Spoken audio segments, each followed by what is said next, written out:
Um, Three, two, one.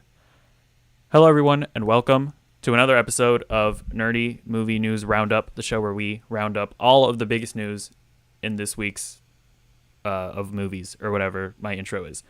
Okay, so this is actually the first time I'm live streaming it. Basically, I don't like doing work, so I'm trying to maximize my workflow. So I feel like if I just live stream the show and then it's just already on YouTube, and then I don't have to go through the effort of like, editing it and then exporting it. Not that I even really like edit the show anyways. So I figured since it was basically just a live stream that I would just record, I might as well live stream it. And then I don't know if anybody wants to catches on to the live stream and wants to be here, that's cool too. So yeah, that's basically what how I'm doing this now.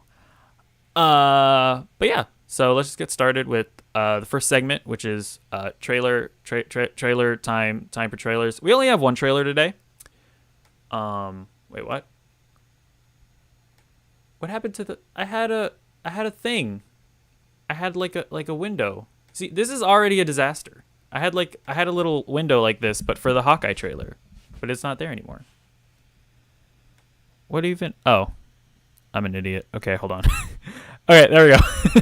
Okay, there is a trailer for Hawkeye that just released, and this is the only trailer we have this week. And I thought the trailer was okay.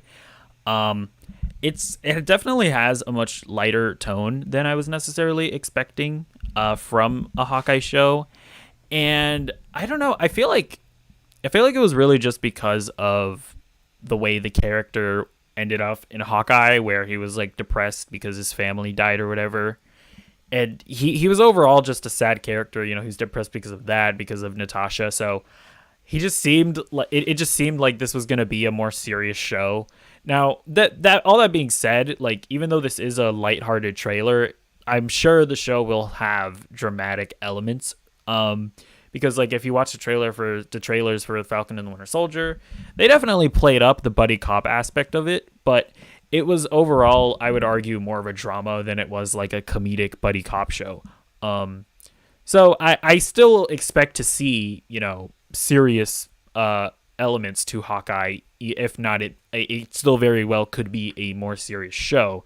But this trailer was definitely a lot more lighthearted. It had a Christmas tone, which I actually really liked. I think, generally speaking, Christmas is just a nice aesthetic in a film.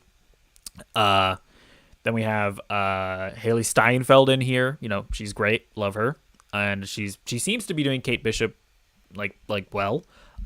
Granted, I only have experience with the Kate Bishop character in that like terrible Avengers game that I've still played all the DLC for, because I don't know, I'm a Marvel slave, I guess.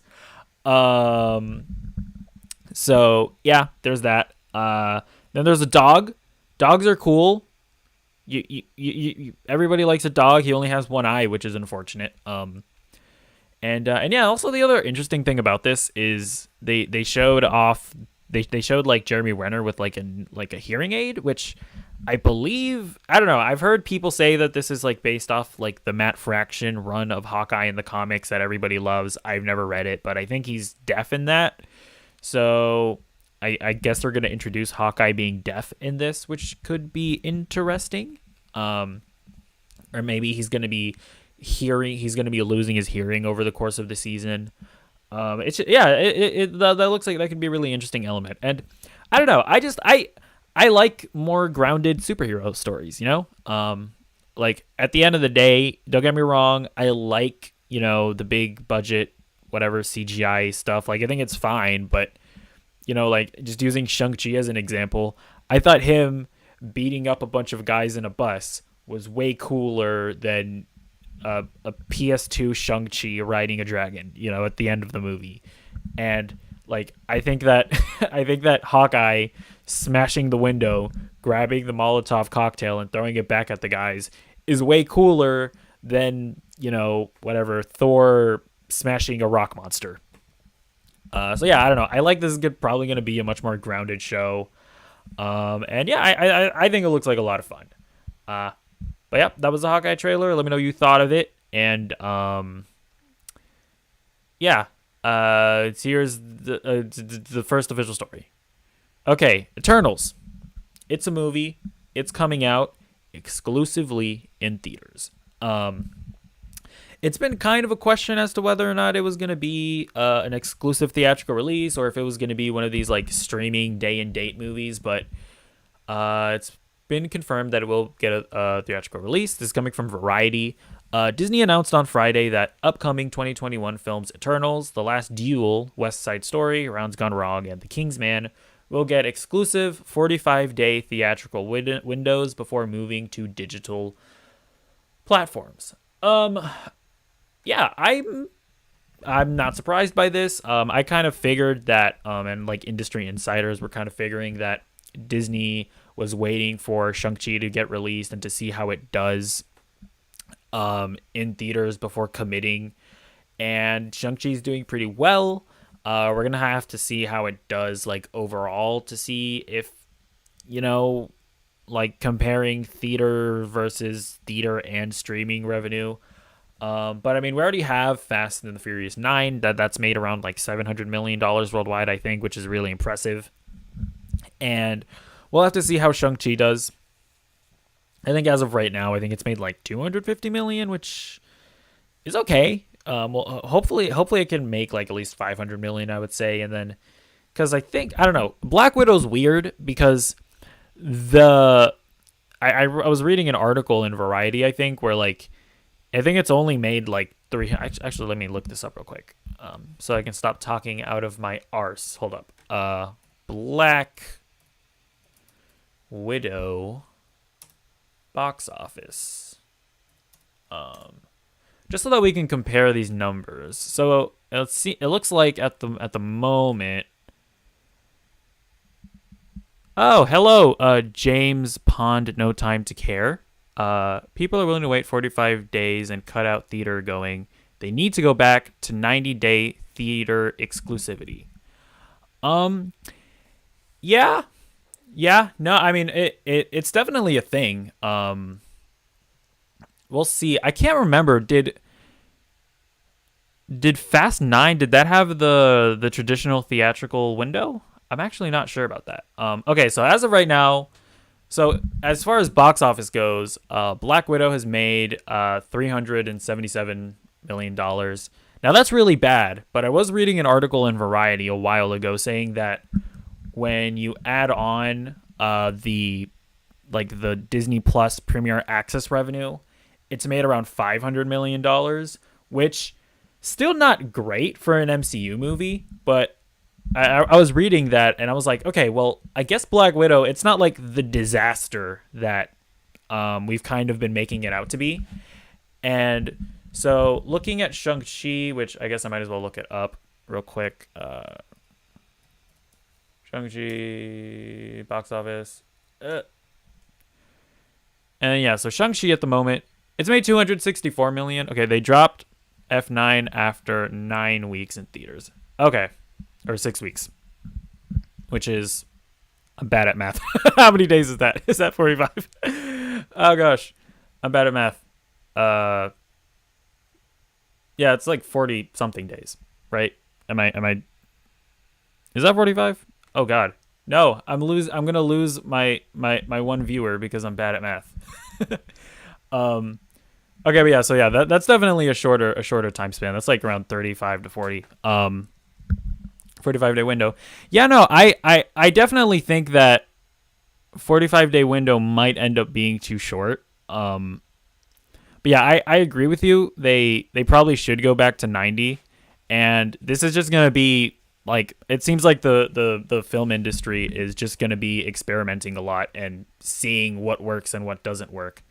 Because I will say, like, Black Widow making $500 million in general, and by the way, that is a speculative number because Disney hasn't released how much money they've actually made off of Premier Access. It's pretty much just they like speculated what it did using like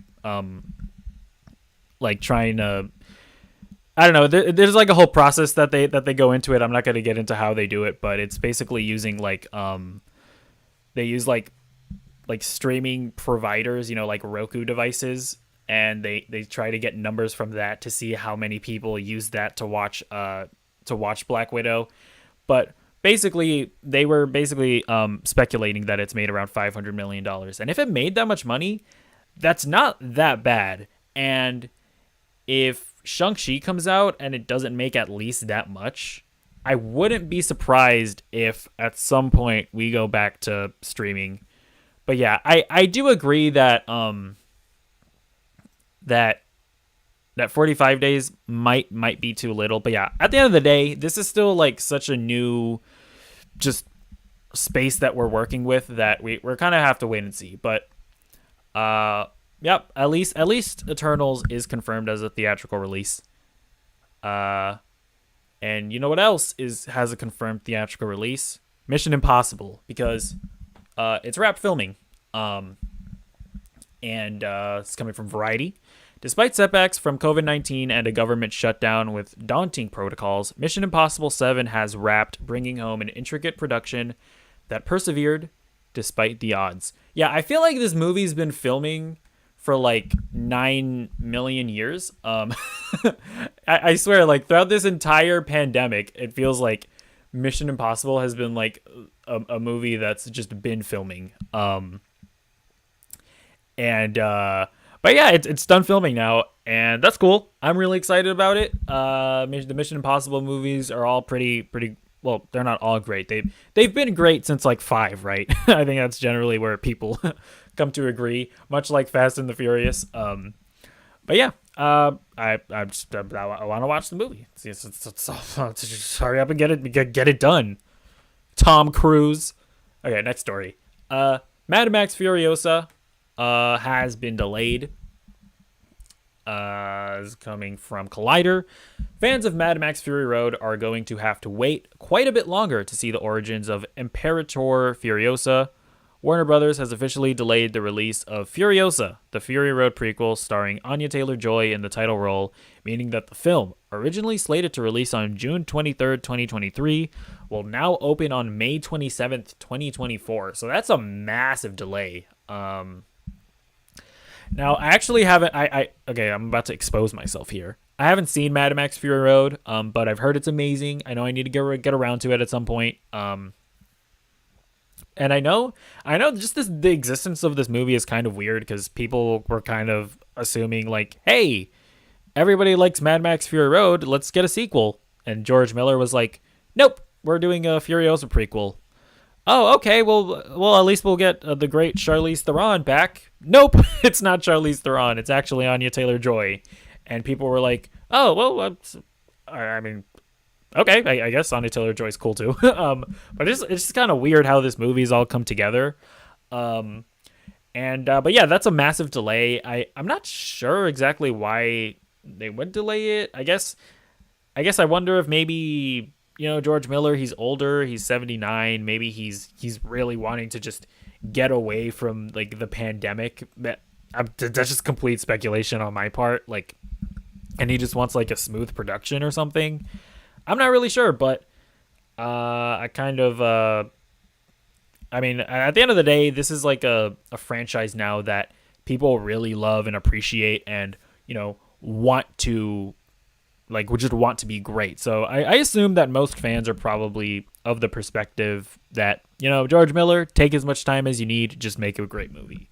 But yep, that's the thing that's happening. Okay.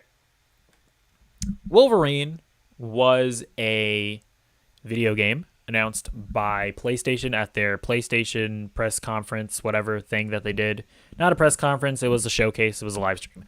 And this was a game that surprised everybody, right? Like Insomniac, they developed, since like 2018, they've released Spider-Man PS4, Spider-Man Miles Morales, and Ratchet and Clank. And the fact that they're ready to announce both Wolverine and Spider-Man 2, which they also announced at that showcase, is insane. But people have been wondering, well, how big of a game is this? Is this going to be more of a Miles Morales type game, or is it going to be like a full-on game like Spider-Man 2? Well, creative director Brian Horton, he tweeted out, well, actually, he responded to a guy who was asking about that, and he said that it's going to be a full size and a mature tone. Now, a lot of people are making assumptions based on this tweet, and I kind of wanted to bring it up just because this tweet doesn't really tell us anything. Like, okay, here's the thing. Back when Miles Morales was, when they showed the trailer for Miles Morales, they also said with Miles Morales, oh no, this is a complete game. Like, this is a full game. It's a standalone game.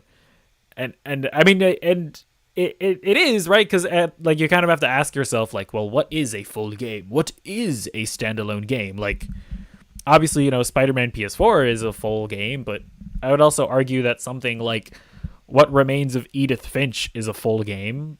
It's a shorter game, but it's still a full game. So this tweet doesn't really tell us anything. And also, people are taking where he said that it has a mature tone to say that, oh, it's definitely going to be rated M now. And I'm just here to say, not necessarily. Like, the Dark Knight had a mature tone. It was still rated PG-13. Like, I think you can make a Wolverine game with a mature tone and still make it rated T for teen, right? That being said, I think it probably will be rated M, because I think Insomniac at this point they have reached Naughty Dog levels of, we are PlayStation's most important studio, and we've proven that we make great games. And I think that Sony and Marvel, I think they would be willing to let them make a rated M Wolverine game. Not to mention that video games are just such a different medium from movies, to where, like, the biggest games in the world are rated M, right? Like, Call of Duty is like the best-selling game every year, and it's rated M. Grand Theft Auto is, I think it's like the third best-selling game of all time. It's rated M, yeah, right? Video games are just a different medium from video games, and sorry about that. And yeah, it does not surprise me in the least that or it wouldn't surprise me in the least if Wolverine ended up being rated M. So I think it's going to be rated M, but I would not take this tweet as confirmation that it's rated M, if you get what I'm saying. And yeah, to be honest, when it, as far as like the scope of the game, I don't even really want it to be open world, right? Like a Spider-Man game, because like, I like Spider-Man being an open world game where you get to traverse the environment. I don't really want to explore a big city as Wolverine, because he's just the guy. Like, and I've seen people be like, well, you can give him a motorcycle. It's like, how is that any different from like a GTA game? Like I'm personally kind of sick of like open world games in general. Like, in my personal opinion, like, my dream Wolverine game would be just a linear game that's really well directed, like a Naughty Dog game, much like how Logan was just like The Last of Us, but with Wolverine. Just do that with the video game as well, and I will be happy, right? Except in this case, it wouldn't be like make a similar story as to that, but make a with you having like a little girl companion, but just make a game that has the structure of a Last of Us game. But anyways, what do you think about that? Like, what do you what do you want out of a Wolverine game? Let me know in the comments down below, and we're gonna move on. Okay, so this isn't really a piece of like nerdy movie news, but I think it's interesting. So fuck you, I'm talking about it anyways. Christopher Nolan has officially left Warner Brothers. And it technically is like a piece of nerdy movie news, because, the next time he makes a sci-fi movie, it's probably not going to be at Warner Brothers. All right, so this initial bit of information is coming from Variety. Christopher Nolan is moving to Universal for his next movie, The Hollywood Reporter has confirmed. I think this is actually from... is this from... Oh no, did I misattribute it? Okay, whatever. I'm not a real journalist. Okay, whatever. After the directors shopped the project from around Hollywood, Universal has landed Nolan's upcoming film, which is about World War II scientist J. Robert Oppenheimer, who is considered one of the fathers of the atom bomb. Sony, Paramount, and Nolan's longtime home, Warner Brothers, were said to be talking about the project with the filmmaker as well. Okay, this second one is definitely coming from The Hollywood Reporter. After a trek to the director's Hollywood Hills compound, Universal, Sony, and Apple learned he wanted total creative control, not surprising, at least a 100-day theatrical window, around $100 million budget, equal marketing spend, 20% first dollar gross, and a blackout period where the studio would not release another movie for 3 weeks before and after the feature. So hey, James Pond, if you're here, Christopher Nolan, he's fighting for you, man. he's trying to get that 90-day theatrical window. No, he's trying to get a 100-day theatrical window. So, I mean, Christopher Nolan, he has to be the only director in Hollywood with a penis so large that he can just flop it down on the table and demand these things from studio executives. Now, and yeah, it seems like Universal is going to abide by this, even though to be honest, I think some of this stuff is like kind of probably asking for a bit too much, like 100-day theatrical window. And the funny thing about the 100-day theatrical window is that, like, even if a studio wants to keep a movie in theaters for 100 days, like, the movie theater can still be like, what? No, your movie's not making any more money. Get out of here. Shoo. Right? Like, they can still do that. And then, like, not wanting to release movies around the time of your movie, like what if Universal has like a Despicable Me movie? Like, they could still release that, and like Despicable Me 4 or whatever is not going to compete with Christopher Nolan's movie about Oppenheimer, right? But at the end of the day, Christopher Nolan, Big Dick Nolan, he can make these demands, and Universal was like, cool, we'll do it. But yeah, I mean, the real news here is that Christopher Nolan is officially no longer Warner Brothers guy, of course. If you want, basically the main reason why this happened was because Warner Brothers did the whole HBO Max releasing their big movies day and date on there, and Christopher Nolan was like, "Hey, what the hell is the matter with you? You're screwing over these filmmakers. You're like, this model isn't gonna work, and I no longer want to play with you. I'm taking my toys home." And yeah, this is one of the consequences of Warner Brothers doing that. So, yeah, I think it's actually kind of cool that now we thought Christopher Nolan had power beforehand.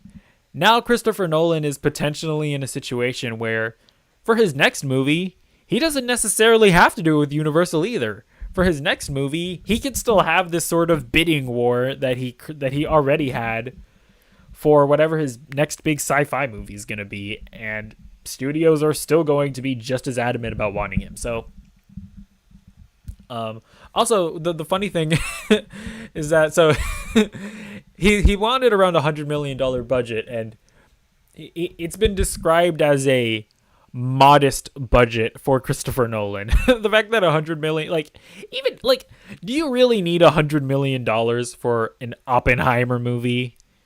Do you really need that, Christopher Nolan? Like, are you going to set off an actual nuke? Is that what's going to happen here?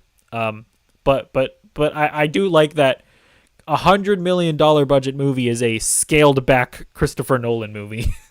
But okay, Christopher Nolan, he's out, or Warner Brothers is out, Universal is in. Next story. Okay. Everybody has been assuming that, Andrew Garfield and Tobey Maguire are going to be back as their respective Spider-Men in Spider-Man No Way Home. And however, Andrew Garfield, he keeps on denying it. So this is from Newsweek. There are a couple, quotes or whatever, but I grabbed one, right? This week, he's denied it a lot this week. So it was an interview. He said, It's an exciting idea that people are kind of obsessing over, and I would be too if I was, just out there not knowing what was going on.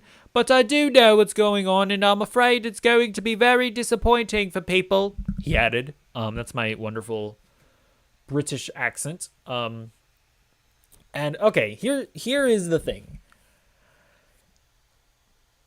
Does Andrew Garfield denying his involvement in No Way Home confirm that he's not in No Way Home? Absolutely not. Or what did I just say? This is not a confirmation that he is not in the movie. That's what I'm saying. So he very well could still be in the movie. Because, as we all know, actors are filthy, stinking liars. Like, the most recent example I can think of is the She-Hulk actress being like, "Who, me? What? I'm not in She-Hulk. What? Me? I'm not She-Hulk." It was Tatiana Maslany, and then like a few weeks later, it came out that she was indeed She-Hulk. So these actors, they lie all the time. They have to lie because Kevin Feige has their family members hostage, right? So that being said, I still do not think that the opposite is true. I do not believe that it is at all a surefire thing that they are going to be in this movie. Okay? Like, let's just lay out all the facts here, right? At the moment, not Andrew Garfield, no Tobey Maguire. They have not confirmed that they are in the movie. Marvel has not confirmed that they are in the movie. Nor has any reputable news outlet like, The Hollywood Reporter or Variety.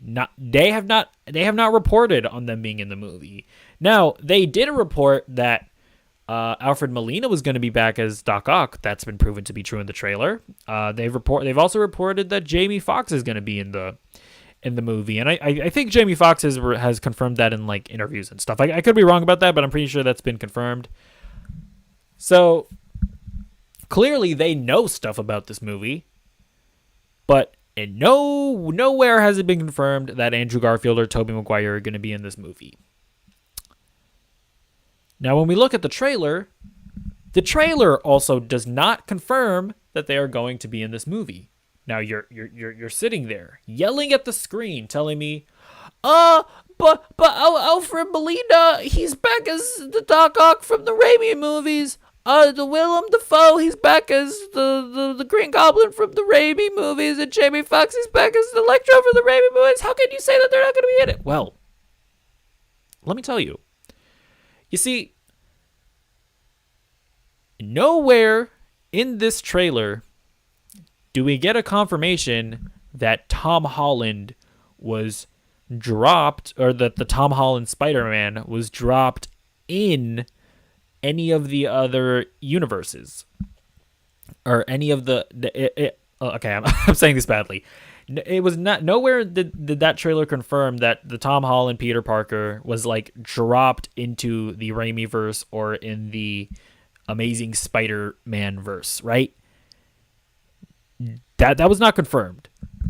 What it looked like to me, and what it very well could be, is that all that Tom Holland Peter Parker did was create a new branch of the multiverse off of the decision that he and Doctor Strange made, right?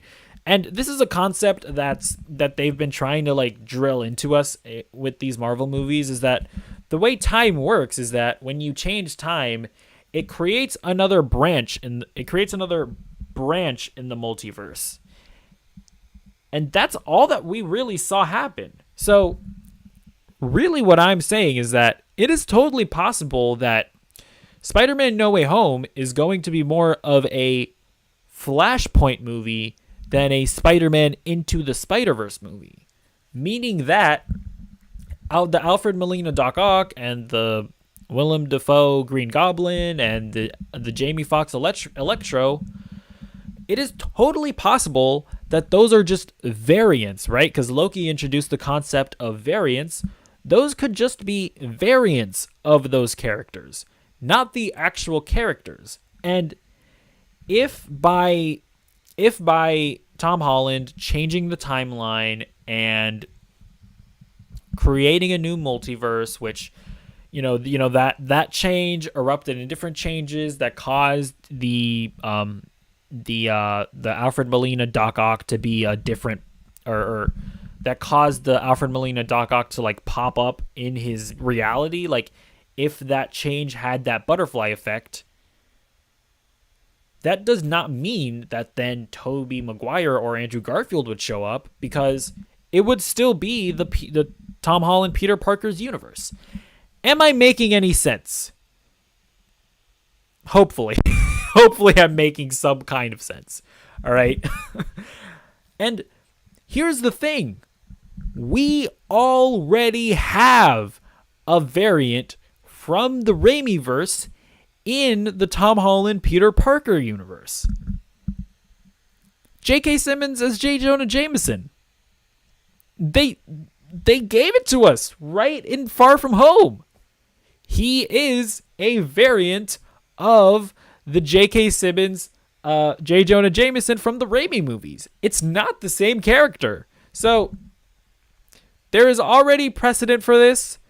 It has not been confirmed anywhere that Andrew Garfield or Tobey Maguire are going to be in this movie. And here's the thing. Here's the other thing, right? So even if they're not in this movie, I don't think people should be upset, because I do think these Spider-Men are going to meet up at this point. I think it's kind of inevitable, if I'm being completely honest. Now, in what movie is it confirmed that we will be dealing with the madness that is the multiverse? Doctor Strange 2. And who is directing Doctor Strange 2? Why? That would be Sam Raimi. Now, let me ask you, Raimi fanboys, where do you want Tobey Maguire to come back? Do you want him to come back under the direction of John Iron Boy Jr. Watts? Do you want him to come back under the direction of John No Emotional Stakes Watts? Do you want Tobey Maguire to come back under the direction of John No Consequences Watts? Or do you want Tobey Maguire to come back under the direction of Sam Raimi? I ask you. Obviously, that's all just as much speculative as the people speculating that Tobey Maguire and Andrew Garfield are going to be in No Way Home. But still, all of this is just to illustrate that we really don't know that they're going to be in it. It's genuinely not confirmed, and I want people to just not get like too mad if they don't end up being in it. You know what I'm saying? So anyways, that's my spiel. That's my theory. But hey, that's just a film theory. Comment, like, and subscribe. You know what I'm saying. But yeah, let me know what you think of that theory. I think it makes I think not necessarily that it makes sense, but like, I just think it's totally possible, and it's been totally set up that you can have villains from other universes without actually having the respective heroes from other universes, right? So yeah, let me know what you think of that in the comments down below, and goodbye. Well, not goodbye. What am I saying? We're only halfway through the show. No, don't leave. Don't leave. Don't leave. Come back. Okay. Next story. There's a Penguin show happening. So, this is coming from the Hollywood Reporter. The Streamer, and it's going to be coming on HBO Max. The Streamer is in early development on a series centered on Batman villain The Penguin. The potential show would be a spin-off of Warner Brothers' feature film The Batman, which is due for a March 2022 release. Matt Reeves and Dylan Clark, who are directing and producing the film, will be executive producers on the project. Colin Farrell plays the Penguin, a crime lord whose given name is Oswald Cobblepot, in The Batman, and has been approached about continuing the role in the series. No deal is in place yet. Lauren Lefranc from YouTube's Impulse and Agents of S.H.I.E.L.D. is attached to write a script for the TV project, which would focus on Cobblepot's rise through the criminal underworld. Okay. I'm not going to lie. This is starting to get kind of just weird and a little confusing. So let's just take a look, just take an overview look at all of the universes, that live action universes that DC has at the moment, right? We have the DCEU, right? The main DCEU with Henry Cavill's Superman, Ben Affleck's Batman, Gal Gadot's Wonder Woman, Jason Momoa's Aquaman, Ezra Miller's The Flash, right? That's the main DCEU. Then they have this Matt Reeves Batman universe with the Batman that's coming out with Robert Pattinson, and it's also going to spin off into the GCPD show that they announced, and now this Penguin show. So that's its own universe. Then you have the CW Arrowverse, right? With Arrow and The Flash, played by Grant Gustin, Supergirl, Batwoman, Legends of Tomorrow, all of those guys. That's its own universe. Then you have the Doom Patrol / Titans universe, where, that was originally on the DC Universe streaming service that failed. That's its own universe. They just announced another show that's going to be a part of that universe, like the Dead Boy Detectives or whatever. That's a thing, right? Then you also kind of have the Joker universe, right? Joker, that was a standalone movie, but apparently it's getting a sequel, so that's its own universe. You have the Black Superman show that's also being developed for HBO Max. That's apparently going to be a standalone thing. You also have other projects, like HBO Max are making like a Blue Beetle movie. They're making a Green Lantern show. Where are those going to land? I have no idea. The fact is that DC is currently just throwing everything at the wall and trying to see what sticks. And you know what? I kind of like that. Is that I'm kind of okay with that. Like, here's the thing. I love Marvel. I love the structure of Marvel. I like the fact that everything is just moves along at a steady pace. It's a well-oiled machine. I like that. But I also like just letting creators do whatever the hell they want. Just do whatever you want. And it really does seem like that's Warner Brothers' MO at the moment. They're just like, oh, Matt Reeves, you want to make a Batman movie? Go make a Batman movie. We don't care. Todd Phillips, you want to make a Joker movie? Go make a Joker movie. Whatever, right? And they gave, Gal Gadot, even though I didn't like Wonder Woman 84, it clearly had a distinct vision that they allowed Gal Gadot to go with. And, I think this is all just, I think it's cool. Now, it definitely does run the risk of confusing people. Like if you're not like me and you who pay attention to all this stuff, like, you're not going to know that, like, maybe Titans is a show that you don't really have to watch, but, like Batwoman, on the other hand, or Batgirl is going to be a show that's going to be a DCEU show that you kind of have to watch. Like, you're not gonna be able to differentiate between the two things. Like, at least I don't know if general consumers are going to be able to do that, because with Marvel, it's pretty clear. Like, they have successfully managed to have these Disney Plus shows be as big and as important as the movies. I don't know if DC is going to be able to do that with just this weird and confusing lineup. But either way, and actually, I guess just to talk about this Penguin show in specific, I'm not really sure how to feel about it yet. Like, I have not seen the Batman. And don't get me wrong. Literally, my existence at the moment just entirely revolves around being excited for the Batman. Like, that movie looks like the greatest movie of all goddamn time. But I still haven't seen it yet. I still haven't seen if the Penguin in it is like such a great character to the degree that I would want a Penguin show, right? But yeah, so I don't really have too much of an opinion about it. I will say, though, just the fact that it is connected to this movie that I'm really excited for does bump up my interest in it a little bit. Like if you had, like, before I saw the Batman trailer, and if you just generally asked me if I wanted if I wanted another Gotham show that focused on the GCPD, and a Penguin show, I probably would have told you no. But since it's connected to the Batman, I am at least interested in it. So yeah, we'll see how that all works. But yeah, let me know what you think about just where DC's headed in general, and let me know what you think about the Penguin show. Okay, next story. Shangchi, The Legend of the Ten Rings, we've been talking about it. As far as box office is concerned, it's been doing pretty good, and we'll have to see where it goes from there.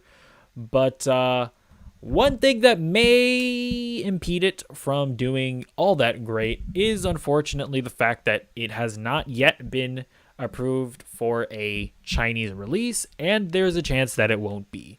So this is coming from today. When I was young, this is a quote from Simu Liu. He's talking about about his mother's lived experience. When I was young, my parents would tell me these stories about growing up in communist China. They lived in the third world where you have people dying of starvation, and they felt that Canada is a place where they can live freely and give their child a better future, recounted Simu, who moved to Canada with his parents when he was 5. So these are some old comments that people have dug up from Simu Liu, and I have to say, I don't know how this is gonna impact the Chinese release. Now, to be clear, these comments are like a worry that people have as to whether or not it's gonna impact its Chinese release. China has not yet banned the movie. Basically what's happening here is that China, they approve every movie that before they can be released in the country, and it's like a pretty strict process. They only approve a limited amount of movies every year, and Shangchi has yet to be one of those movies. So people are kind of wondering if maybe this is going to cause a problem. I don't know. I could see China being offended by it, but when I say China, I mean the Chinese government. But even if they were, like, I wouldn't be surprised if we saw Simu Liu like doing one of those like weird like like apologies that that John Cena did in Mandarin. Like I wonder if that would happen. But then again, Simu Liu is he's a bit of an independent thinker, and like he's gotten so far as to call out Bob Chapek, CEO of Disney. So I honestly don't know if Simu Liu would even be willing to do that. Although then again, if Marvel was like, hey Simu, yeah, you want to continue being Shang-Chi? Okay, you're gonna do this. Like, if Disney went hard on it like that, I don't know that Simu. I feel like Simu probably would give in. But yeah, I mean, and honestly, when you look at the comments, they're just not like that's his mother's lived experience where. They grew up in a time where Canada wasn't doing well economically. I should say, like, I don't know. I know that I don't know anything about politics, okay? But I know that China is a superpower, so I would imagine it's okay. You know what? I'm not gonna talk about how China is in the modern day because I really am an idiot. I don't know anything about politics, but either way, this is just a guy who was talking about his mother's lived experience. I don't think this is anything that bad or it should be anything controversial, but the Chinese government may think differently. So we'll see where it goes, but I guess this is just something that you kind of have to keep in mind, especially when we talk about Shang-Chi's box office and we compare it to Fast and the Furious and Black Widow, and we're talking about, whether streaming or theatrical releases are better. Like when we bring Shang-Chi into this conversation, it needs to be clarified that this movie has not released in China, and China is the second biggest market for movies. So this is just something that we need to keep in mind. But yeah, we'll see where this goes. But for now, we'll move on to our next story. Grendel is getting a Netflix show. So this is coming from Deadline. Netflix has given an 8-episode series order to Grendel, a series based on the Masked Vigilante from Matt Wagner's popular award-winning Dark Horse comic book series, with Abu Bakr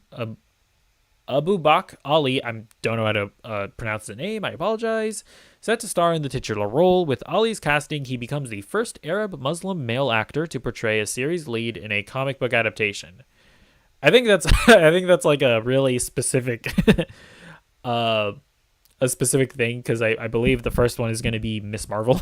So she's going to be the first Muslim actor to portray a series lead in a comic book adaptation, but this guy is going to be the first male one. Um, in the series, written and executive produced by Resident Evil and Supernatural alum Andrew Dabb, comes out of Netflix. Am I reading that right? The series, written and executive produced by Resident Evil and Supernatural alum Andrew Dabb, comes out of Netflix's first look deal with Dark Horse Entertainment. And then, just because I didn't know anything about the actor or about the character, so I'm just going to read this description real quick. I'm assuming a lot of people don't know. Grendel, which sees Dabb also serve as a showrunner, follows Hunter Rose Ali, a gifted fencer, writer, and assassin, seeking to avenge the death of a lost love. He goes to war with New York's underground, only to realize, why beat them when you can join them? So, yeah, I don't know anything about Grendel, but I do think that this is the type of character that Netflix should be going for. Like, you know, I know they've had success, or I should say comic book character, or comic book property is really what I should say, because I know they've had success with Umbrella Academy, and that's, you know, I think that's going into its third season. But, you know, they kind of flopped with Jupiter's Legacy, and I just think that a character like this is where they could potentially thrive. Like, you know, one of the things that made Daredevil really successful and interesting was that you could make the show and it wasn't all that expensive to produce. Like, it's basically just the guy. Like, that's basically what Daredevil was. And since it was not that expensive to produce, it actually was able to look really good and, you know, not feel cheap. You know what I'm saying? Because when you get into like Jessica Jones and Luke Cage, those shows that you feel the TV budget that they had, but you never felt that way with Daredevil. And so I think a character like this, who's a more grounded character, you know, I think this is where a Netflix show could really thrive. So I don't know anything about this Grendel character, but I'm definitely interested to see what comes from this. And yeah, well, we'll see where it goes. But for now, we are going to move on to our next story. So Andy Serkis is, of course, the director of Venom, Let There Be Carnage, and he had something to say about Spider-Man. So this is coming from IGN via The Direct. As a quote from him.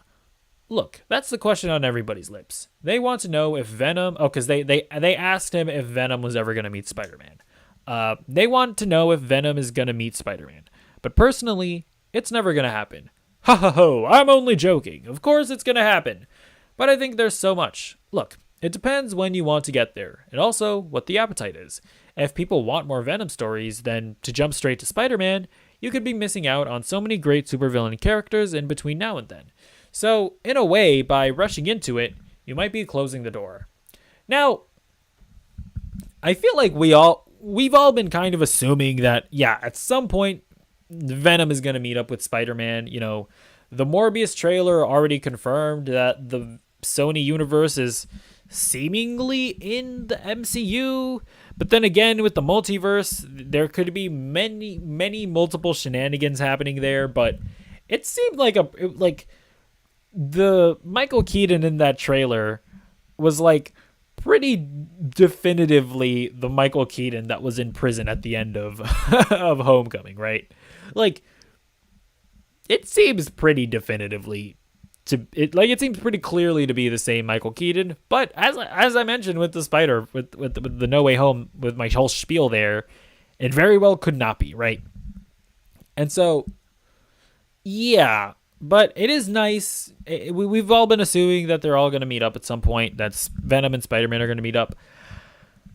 But it is nice to get this confirmation from Andy Serkis saying, like, yeah, no, the executives have been talking. It's going to happen at some point. When is it going to happen? Well, we don't really know. And it's all very interesting to think about, like, because we're kind of in a place right now where, like, we're not really sure if Spider-Man is going to continue in the MCU or if Sony is going to grab him back after No Way Home. Like, I could see No Way Home ending, or No Way Home, or more actually Doctor Strange into the Multiverse of Madness ending in such a way where, like, the multiverse is fractured, and at the end of it, Spider-Man is now in his own universe with the Venom characters, and he's no longer going to be in the MCU. Like, I could see something like that happening, right?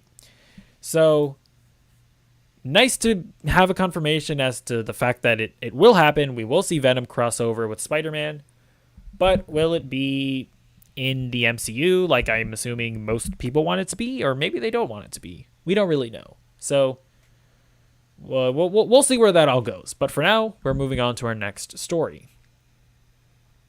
Mike Millard, he, of course, one of the many things he's written is the Marvel Zombies comic line, whatever. And he has something interesting to say about a potential live-action version of it. So this is off the cuff or off of the Zombies episode of the Marvel What If series. And talking with Comic Book Reporter, Millar had to say this. In Millar's newsletter, he wasn't talking with Comic Book Reporter. He just wrote it in his newsletter. This is from the Comic Book Reporter. Sorry, I'm doing really bad here, and it's live, so I can't edit anything out. In Millar's newsletter, the writer discussed Marvel Zombies on the heels of the latest What If episode, footnoting an anecdote about the original story by writing, "If my sources are correct, a little live-action Marvel Zombies further down the line, but you never heard that from me." So that's interesting.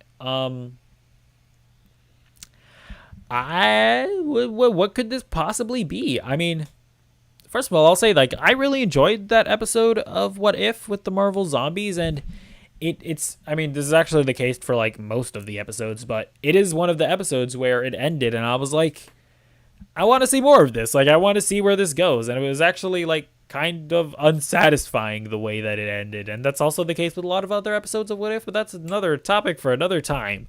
But the point is that I wanted to see more from Marvel Zombies, and I wanted to see more from this world, and I think it would be cool and maybe even interesting if they took that premise of that episode and made a live-action Disney Plus show out of it, or maybe even a movie. But it'll be interesting. Like, are they going to get to the point? Because the thing with What If is that it's animated, right? So it's able to very, like, comfortably be distinct from the rest, from, like, the proper MCU universe. And I wonder if they're ever going to get to the point where we're going to get a show that's not about one of the people from the main MCU going into different universes, like, you know, what we might end up seeing in Spider-Man No Way Home, and like what we saw in Loki. Although, actually, I guess Loki is a show about just different universes. Okay, I need to think about this for a second, but the point that I was gonna bring up was, I wonder if they would make a Marvel Zombies show, like a live action show or movie, that is just straight up, this is a different universe, has nothing to do with what's going on in the larger Marvel universe, and this is just a wacky idea that we're doing. I wonder if they're ever gonna do that. That'll be interesting, and Marvel Zombies would be an interesting option, right? Because it would be kind of a horror thing, which, you know, we're kind of, I guess, going to get with Into the Multiverse of Madness, but, you know, maybe a zombie movie. But yeah, we'll see where it goes from that. Of course, Mark Millar, he's not Kevin Feige, he's not an executive, so this isn't like 100% happening, but, you know, he's a guy, he's probably in the know on things, he probably knows what's up, so we'll keep our eyes peeled. But for now, let's move on to our next story. Sung Kang, of course, is one of just the coolest people to have ever lived. He is in Obi-Wan, and apparently he's going to be wielding a lightsaber. So this is coming from Screen Rant via Collider. He was actually talking to Screen Rant. I'm not going to mess up this time. So he says, I used to dress in the cheap Kmart plastic Halloween costumes of Luke Skywalker and Darth Vader almost every single day from 8 to 13 years old. My friends and I would play pretend. We'd make our own lightsabers out of, you know, toilet paper centers and stuff like that. to be able to be on set and see Darth Vader and see the Star Wars universe in front of me, just as a fan, to be able to be a part of history is pretty amazing. I keep pinching myself going, how did I end up here? And my character has a lightsaber, and it's not a toy. It's actually the real thing. So there's actually a lot to chew on here. Like, not only is Sung Kang, like, does he have a lightsaber, which is already big news in and of itself, right? Like, this seems like it seems like he's gonna be like a Jedi or maybe a Sith, right? Or I guess he could be like what Ahsoka is, which is like a whatever gray Jedi, whatever. I'm still watching the Clone Wars, so I don't know why she's not a Sith or a Jedi. So she's like an enlightened centrist, right? Maybe Sung Kang is gonna be that, but. And then there's also the stuff that he was talking about, like seeing Darth Vader and being with Darth Vader. So maybe he's going to be like a Sith guy with Darth Vader. Is that a thing that could maybe happen? I don't know. But this is very exciting. I don't know. I really like Sung Kang. I just think he's cool from the Fast and the Furious movies. So yeah, the fact that he's going to be either a Sith or a Jedi is very exciting. But yeah, we'll see more. We'll have to wait until we see more of Obi-Wan to talk more about it. Okay, this is going to be our last story of the day. It's going back to Spider-Man. There's a lot of Spider-Man stories. Tom Hardy. He was seen with, or there was a picture of him with a hat that says Spider-Man No Way Home. So yeah, going back to seeing if Spider-Man and Venom are going to meet at some point. This was the tweet. It was via @SpidermanBRA, but yeah, it's a photo of Tom Hardy with a Spider-Man No Way Home production hat. Now, here's the thing. And again, just because I feel like this episode is just me setting people's expectations correctly, right? This is not a confirmation that Tom Hardy is going to be in the movie. He is in Venom. It's not a stretch for him to have a hat from a movie from the same studio. That is just not a stretch in the least. Maybe he's in it. He could be in it. It's totally possible. But this does not confirm it. Again, it just doesn't. It's not confirmed. So take that with a grain of salt. You know, maybe he is in it. Maybe he's not. This hat personally does not, to me, indicate one way or the other. But yeah, there we go. That's gonna be it for Nerdy Movie News Roundup. This is, of course, my first live streamed episode of the show. I think it went okay. We had a viewer, like a live viewer. He was interacting with me, bringing up some good points about theatrical releases.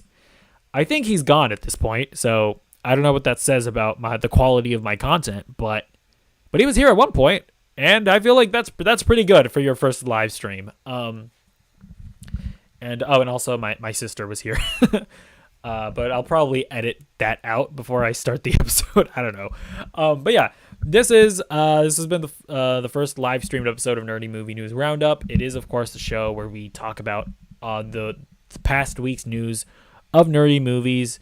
It's a roundup. It's a recap. It's fun. Comment, like, subscribe, like the video. And also, by the way, I probably should have addressed this up front. Sorry that the camera quality is not up to par to what it usually is. My DSLR, it's not working. It just didn't want to work with OBS. And believe me, however annoyed you might be by the quality of the video, I am annoyed 10 times more so. So I apologize for that. Hopefully by next week I'll have figured out what's going on. But yeah, have a good day. See you later. Goodbye. Adios. Get out of my face.